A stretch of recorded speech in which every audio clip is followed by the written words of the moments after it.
Imagine a blueprint for saving our planet. Now, imagine that blueprint requires you to put asteroid farming scientists in the exact same room as, well, French sheep herders and African philosophers. Right, and telling them they are all studying the exact same thing. Exactly. It sounds like the setup to a strange joke, but it's actually the cutting edge of how we are rethinking our relationship with the universe. So whether you are trying to catch up on environmental science or just looking for a new perspective on humanity's place in the cosmos, you're in the right place. Welcome to today's deep dive. It's an incredibly ambitious space to explore, honestly, because the language we use to describe our relationship with the universe is undergoing this massive evolution right now. Mm. And it's fascinating to watch it unfold in real time across multiple disciplines. So, to guide us through this maze today, we are looking at a brilliant, peer-reviewed paper titled Cosmoecology. It's a literature review and conceptual synthesis by Alessandra Manzini from the open access platform Open Research Europe. And, to keep things grounded, we're pairing it with its official open peer review report by Dr. No Matter Sandé. Right. Our mission for today is to unpack a single, honestly mind-bending term that sits right at the center of both these sources, which is cosmoecology. Cosmoecology. I mean, it sounds like a buzzword a tech billionaire would throw around before launching a rocket. It really does.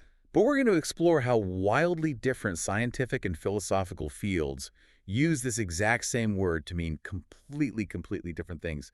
And more importantly, how synthesizing these viewpoints could fundamentally change how we survive on a damaged planet. Yeah, and to understand the power of cosmoecology, we really have to look at its history first, because this isn't a single linear scientific field that just, grew out of one university department. Right, it's more scattered than that. Exactly. It's a word that independently popped up in entirely different disciplines to solve a massive conceptual gap. Researchers were hitting a wall, realizing you just can't look at local ecology like a single forest without factoring in the broader cosmos. So they all sort of invented the same word independently. And the paper breaks this down into three primary lineages, as Manzini calls them. Let's start with the first one, which is the Earth responding to the cosmos. Right. This brings us back to 2010, when a scholar named Bohdan Kitschewski officially coined the term. But what was he actually trying to describe? Well, Kitschewski used cosmoecology to describe how cosmic elements directly influence life and biodiversity here on Earth. So he was looking at things like solar radiation, lunar gravity, meteorites, even distant supernova explosions. Yeah, and tracing how they shape our local ecosystems. But he was pushing for a much deeper philosophical shift, really. He was actively arguing against the Enlightenment's mechanistic worldview. Mechanistic meaning the way guys like Descartes or Galileo viewed the universe, like just a giant, predictable clockwork machine where nature is just gears and cogs to be measured. Exactly that. Kitschewski argued that this reductionist framework isolates us.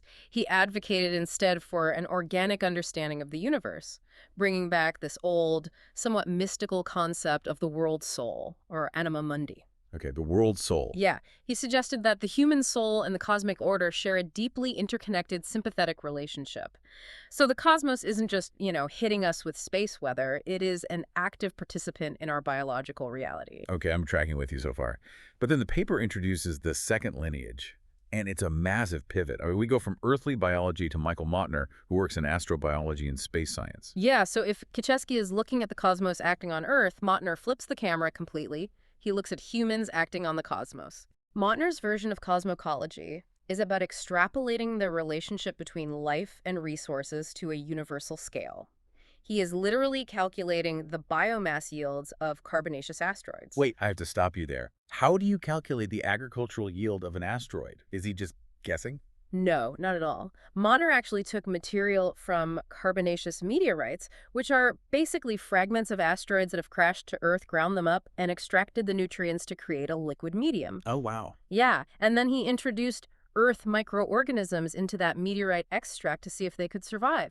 And the paper notes that they didn't just survive, they grew with a fertility comparable to productive agricultural soils here on Earth. That is wild. What kind of microbes are we talking about here? He focused heavily on extremophiles and autotrophs. Okay, you're going to have to break that down. Sure. Extremophiles are microorganisms that can survive in incredibly harsh conditions. Think boiling thermal pools or the freezing vacuum of space. And autotrophs are organisms that can make their own food from inorganic substances like algae or certain bacteria. Right. Yeah. So Mottner proposes what he calls a life-centered biotic ethics. He argues that it is humanity's profound cosmic purpose to actively propagate these life forms across galaxies, basically seeding new planetary systems to secure a cosmological future for life itself. Okay, let's unpack this really quick. Cosmoecology is basically a cinematic universe. Oh, I like that. Kuczewski is the grand cosmic origin story where the universe shapes us, right? Mottner is the explosive sci-fi sequel where we colonize the stars. But then we hit the third lineage, which focuses on scholars Vincent Desprez and Michel Murray. Yes. And they are the gritty, character-driven reboot where a shepherd and a sheep just try to coexist in a field. They bring this grand cosmic concept intimately down to earth, looking at microcosmic entanglement in the south of France. Exactly. They argue that the cosmos isn't just some distant void full of asteroids. It is actively composed through the everyday mundane coexistence of terrestrial beings. But the paper says the shepherds and the sheep undergo a, quote, mutual metamorphosis through cosmoecological diplomacy. What does that actually look like in practice? Are they just training the sheep? It is much deeper than training. Training implies a one-way command, right? Yeah. Desprez and Murray describe how a shepherd has to learn the landscape entirely through the sheep's palate. The shepherd pays attention to which specific weeds the sheep prefer at different times of day, how the flock moves through the brush, how they react to the weather. Oh, interesting. And in turn, the sheep learn to interpret the shepherd's calls and the movements of the dogs. They aren't just occupying the same field. They are continuously adapting to each other, forming a hybrid pack. They co-create their shared environment. So if Mottner wants to seed the galaxy, Desprez and Murray are saying, let's figure out how to navigate coexistence in the mud and the grass first. But how do you possibly reconcile space farming microbes with French sheep? How do those things live inside the same conceptual framework? Well, that is the core tension of the paper. Manzini argues we need a completely different, much larger framework. Standard Western scientific definitions are just too rigid. Right. And this brings us to a major intellectual shift emerging from African postcolonial thought and the concept of the pluriverse. The pluriverse. The paper introduces this via a thinker named Arturo Escobar. Can you explain how Escobar defines it? Sure. Escobar defines the pluriverse simply as a world where many worlds fit. He is challenging the singular Western modernist worldview. Okay. Under industrial capitalism, we generally treat nature as a separate, inert entity like a warehouse of resources to be extracted. Escobar argues the singular view has led directly to our global ecological crises. To fix it, we must embrace relational ontologies. Relational ontologies, okay. That is a heavy piece of academic jargon. It is, yeah. But the concept is pretty intuitive. An ontology is basically a theory of what exists. A relational ontology means a worldview where relationships, rather than isolated, separate objects, are the fundamental building blocks of reality. So you aren't just a human standing next to a tree. Exactly. You and the tree are defined by how you interact. Okay, so Escobar is saying we need a pluriverse to hold all these realities. But how do we actually put that into practice without it just being, philosophical poetry? Is anyone actually designing a system like this? Yes, absolutely. And the paper highlights the incredible work coming out of the École doctorale des Ateliers de la Pensée, particularly an event in Dakar in 2022. Thinkers there are completely reimagining our relationship with the Earth. Akil Mbembe, for instance, suggests we need to move away from what he calls the law of peoples. Wait, the law of peoples, you mean the way we draw borders, establish nation-states, and claim land ownership? Precisely. The just solely the right of the soil. Mbembe argues we need to shift toward the law of the living. We need to recognize that we don't just belong to a nation-state, we belong to a cosmic ecosystem. Okay, I'm with you on moving past borders. Right. But then the paper brings in Séverine J. Cajo-Granvaux, who takes this into the physical realm. She challenges the dualism between living and inert matter. She does. She points out that certain African and Amerindian philosophies have long held that what we perceive as inert or dead matter is not actually inanimate. Okay, hold on. She's saying that a wooden table or rock on the ground is a living ecosystem.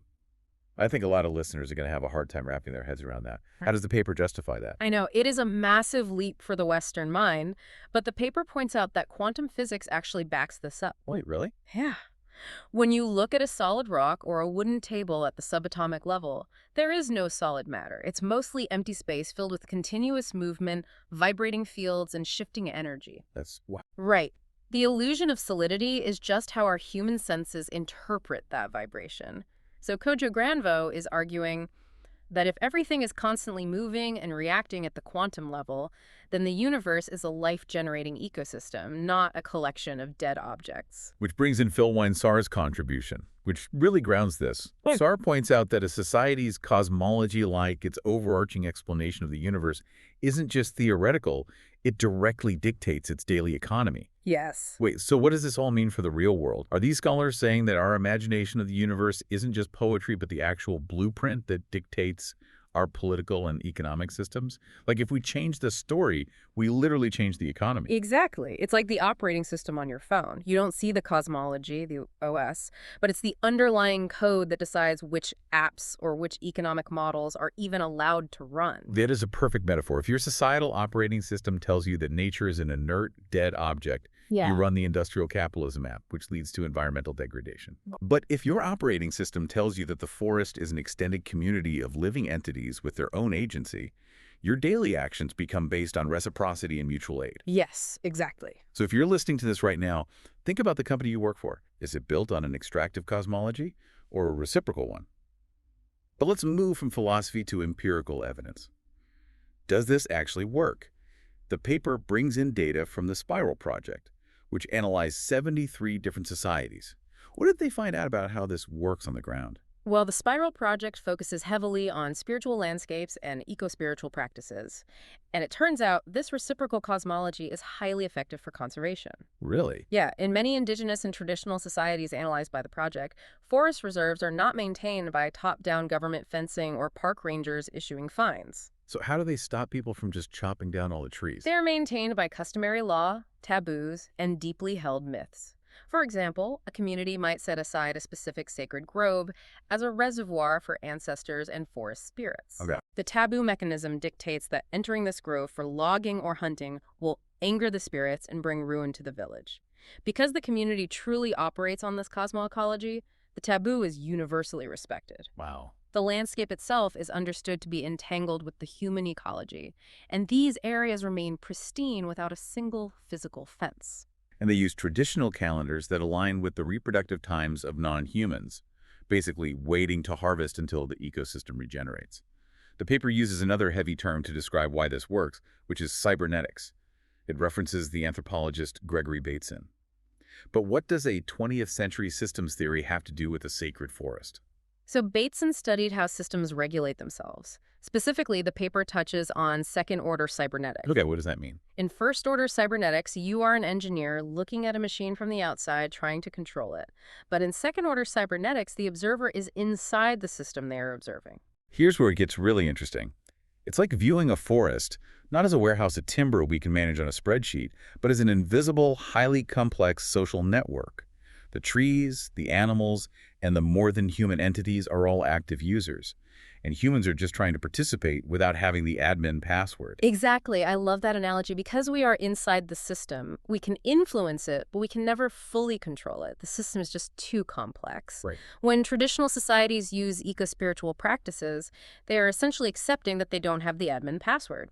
Instead of trying to hack the forest for maximum extraction, they perform gestures of reciprocity to maintain a metastable balance. Metastable balance meaning what, exactly? It means a state that appears stable on the surface, but is actually constantly making tiny internal adjustments and dynamic shifts to keep from collapsing, kind of like a person balancing on a tightrope. These societies use their worldview to actualize adaptive, resilient territorial governance. I mean, it sounds incredibly harmonious and beautiful. Honestly, it sounds like the blueprint for saving the planet. But science requires rigorous scrutiny. We can't just adopt this as a utopian solution without looking at the reality on the ground. Absolutely not. And this is where the open peer review by Dr. No Matter Sandin provides a really vital reality check. Yeah, Dr. Sanda's review is an essential companion to Manzini's paper. Sande praises the ambition of synthesizing all this, but issues a stark warning against romanticizing or essentializing indigenous practices. So essentially, we can't just slap a sacred forest label on a national park and expect ecological world peace. There are still human power struggles at play, right? Someone still has to enforce those taboos. How do we respect these systems without turning a blind eye to human politics? Exactly. Sandin insists that a critical analysis of power dynamics is required. In any society with sacred taboos, the spiritual authorities, the elders or shamans who interpret the myths and enforce the rules, hold very real, tangible power. Right. It's not just a myth, it's governance. Right. We cannot idealize these systems without asking, how is that power wielded? Who benefits from it? And who might be marginalized or silenced by it within that specific community? That is such a crucial point. Sande also brings up a very practical critique about the language used in the paper. Manzini relies heavily on terms like onto-epistemology. Translate that for me, because that feels like a massive barrier. It is a barrier, yeah. Onto-epistemology essentially means that ontology, the study of what exists, and epistemology, the study of how we know things, are inseparable. You can't separate what a forest is from how you experience it. Okay, that makes sense. But Sende rightly points out that if the goal of this paper is to create research that impacts global environmental policy, the language needs to be accessible to policymakers, not just high-level philosophers. Sande also calls for a sharper definition of the terminology, right? Yeah. Because the paper constantly talks about non-human and more than human entities as if they are interchangeable. Yeah, and they aren't. Generally, non-human refers to physical, biological entities. Right. Sheep, the trees, the rivers. More than human is a broader term. It encompasses those physical entities, but also includes spiritual entities, ancestors, or the broader emergent ecological forces that animate a landscape. Clarifying this is vital when translating localized spiritual beliefs into rigorous academic literature. Which leads to what I think is the biggest, most daunting gap identified in the review. Mm-hmm. We have all this amazing qualitative, place-based spiritual knowledge. We know from the Spiral Project that treating a forest as a living community works for local conservation. But how do you translate that into quantitative data that can inform global conservation policies? Like, how do you put a taboo into a spreadsheet for the United Nations? That is the million-dollar question for the Anthropocene. How do you measure the ecological impact of a myth? How do you quantify the quality of a bond between a French shepherd and their flock? Yeah. The paper suggests using biocultural indicators within participatory evaluations, but the truth is, the methodology for converting ecospiritual practices into global policy metrics is still in its absolute infancy. So we've traveled from cosmic forces hitting the Earth to extracting nutrients from meteorites to French sheep, all the way to sacred forests in Africa, Yeah. and the complexities of translating spirituality into global policy. Let's tie this all together. Why does this matter for the listener right now? It matters because, as Philomeinsar pointed out, your cosmology dictates your economy. Your personal cosmoecology, your underlying assumption about whether the world is an inert resource or an active, interconnected web, dictates your actions. Yeah. Whether you are making a corporate decision, managing a team, or just deciding what to buy at the grocery store, the pluriverse reminds us that we have options. We don't have to be locked into an extractive worldview. Which brings us to a final thought I want to leave you with. We've spent a lot of time talking about sacred forests and cosmic ecosystems. But what if you applied this exact same framework to the modern concrete jungle? Ooh, that's interesting. Right? Think about it. What if the inert objects in your daily life, your smartphone, the concrete sidewalk outside your home, the massive data networks you plug into every day, aren't just dead matter? What if they're part of a living, highly complex ecosystem that demands a new kind of cosmoecological diplomacy from you? Wow. If quantum physics says the table you're sitting at isn't truly solid, and African humanist thought says it's part of a life-generating universe, how would you treat your everyday surroundings differently tomorrow? Do we need to find a way to perform gestures of reciprocity with the very technology and infrastructure that sustains us? That is a wild thought. We started this deep dive by looking at how different a telescope's view can be depending on who is looking. Maybe the real challenge isn't just seeing the stars differently, but learning to look at the ground beneath our feet and the phone in our hands with that exact same sense of profound, entangled wonder. Thank you so much for joining us on this deep dive. We'll catch you next time.